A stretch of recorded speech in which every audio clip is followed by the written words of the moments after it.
বন্ধুরা, আজকের ভিডিও সাজিয়েছি একজন বিধায়ককে নিয়ে, তাই অনুরোধ করব ভিডিওটি শেষ পর্যন্ত দেখুন আর ভিডিওটি ভালো লাগলে শেয়ার করবেন। বাংলার রাজনৈতিক ইতিহাসে অনেক নেতা এসেছেন, অনেক নেতা গিয়েছেন। কেউ ক্ষমতার জন্য এসেছেন, কেউ ব্যক্তিগত স্বার্থে রাজনীতি করেছেন। কিন্তু এমন কিছু মানুষ আছেন যারা মানুষের হৃদয়ে জায়গা করে নিয়েছেন শুধু তাদের নীতি, সততা এবং মানবিকতার জন্য। পীরজাদা নৌশাদ সিদ্দিকী সেই বিরল মানুষদের একজন। শৈশব ও পারিবারিক প্রেরণা। এক গৌরবময় পীর বংশে জন্ম তার।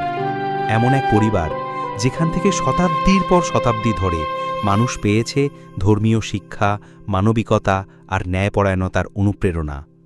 শৈশব থেকেই তিনি শিখেছিলেন মানুষের জন্য কাজ করাই জীবনের সবচেয়ে বড় দায়িত্ব। তার বাড়ি ছিল যেন একটি উন্মুক্ত দরজার ঘর, যেখানে দরিদ্র থেকে ধনী সবার জন্য ছিল সাহায্যের হাত, সান্ত্বনার কথা। তার পিতামাতা তাকে শিখিয়েছেন মানুষকে ভালোবাসা মানে শুধু কথা বলা নয়, বরং বাস্তবে পাশে দাঁড়ানো।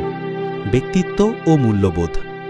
নওশাদ সিদ্দিকী শুধু একজন রাজনৈতিক নেতা নন, তিনি একজন আদর্শবান, নীতিবান ও সৎ মানুষ।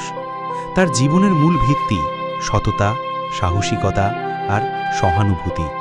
তিনি বিশ্বাস করেন রাজনীতি মানে ক্ষমতা দখল নয়, রাজনীতি মানে মানুষের সেবা।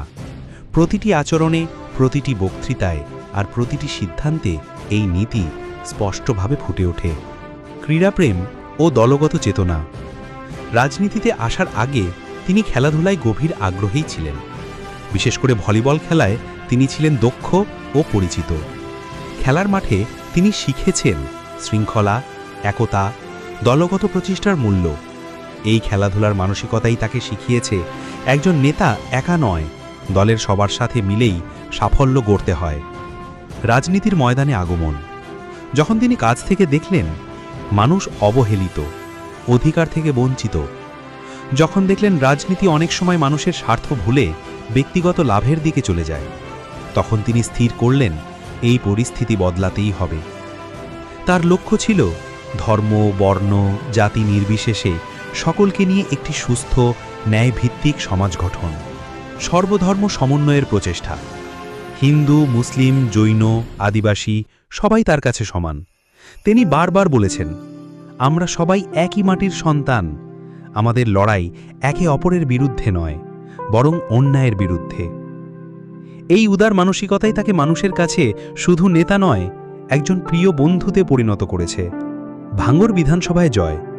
2021 সালের বিধানসভা নির্বাচনে ভাঙড় কেন্দ্র থেকে প্রার্থী হলেন তিনি।